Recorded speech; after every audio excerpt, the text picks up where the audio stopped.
आज इस राष्ट्रीय स्तर पर अधिवेशन के पश्चात आप पूरे देश के और उत्तर प्रदेश के खासकर एनटीईपी के अनुबंध कर्मचारियों को आप क्या संदेश देना चाहेंगे? नमस्कार, मैं सुनैना जेएनएचएम की संयोजिका और एनटीईपी उत्तर प्रदेश की प्रदेश अध्यक्ष। आज एनटीईपी की अगर मैं बात करूं तो आज 25 वर्ष होने जा रहे हैं एनटीईपी संविदा पे कार्यरत है।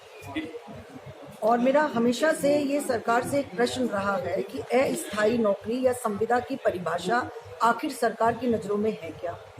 कौन सा ऐसा कार्य है जो 25 वर्ष तक अस्थायी है? हमारे बहुत से कार्यकर्ता, हमारे बहुत से सहयोगी अब रिटायरमेंट की एज पे भी पहुंच रहे हैं, कुछ लोग रिटायर हो चुके हैं। हमें किसी भी प्रकार की आर्थिक सामाजिक सुरक्षा जो है सरकार द्वारा आज तक नहीं मुहैया कराई गई है।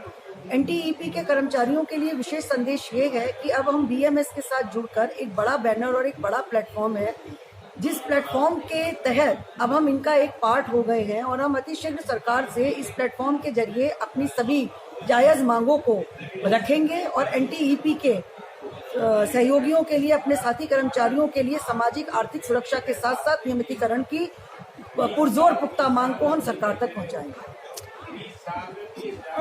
पूरे देश स्तर पर समेकित मांगे जो संघ के द्वारा लिखी जा रही है, उसमें मुख्य मांगे क्या है?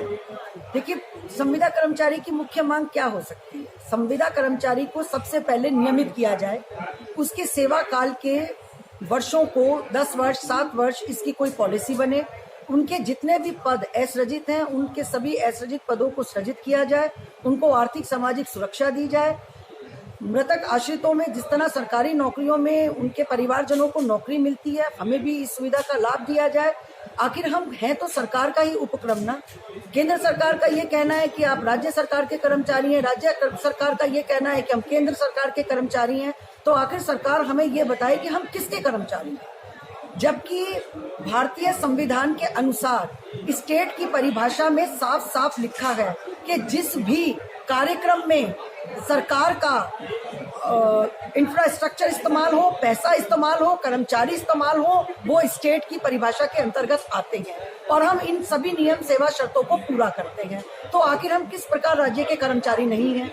और अगर केंद्र के द्वारा ये योजनाएं चलाई जा रही हैं तो केंद्र फिर आखिर इन कर्मचारियों को के भविष्य के लिए क्यों नहीं सोच रहा है? ये कर्मचारियों का सीधी साफ शब्दों में खून चूसने जैसा सरकार द्वारा, सरकार किसी की भी रही हो, संविदा कर्मचारी सिर्फ संविदा कर्मचारी रहा है। आज तक उसको वेतन का अधिकारी भी नहीं माना गया, उनको सिर्फ मानदेय दिया जा रहा है। तो सरकार अब इन कर्मचारियों के लिए सोचे, इनका भी परिवार है, हमें आर्थिक सामाजिक सुरक्षा जो है वो मुहैया कराई जाए। बीएमएस के इस तत्वाधान में चल रहे राष्ट्रीय त्रैवार्षिक जो हमारा अधिवेशन हुआ है, अतिशीघ्र हम नई दिशा में नई जोश और ऊर्जा के साथ कार्य करेंगे। चलिए, आपको अधिवेशन की सफलता की बधाइयों के साथ भविष्य की शुभकामनाएं। आप अपना परिचय? मेरा परिचय, मैं जेएनएचएम जॉइंट एनएचएम की संयोजिका हूँ, एनटीईपी की प्रदेश अध्यक्ष हूँ और राष्ट्रीय स्तर पे जो हमारी टीबी की एसोसिएशन है उसकी वाइस प्रेसिडेंट। धन्यवाद।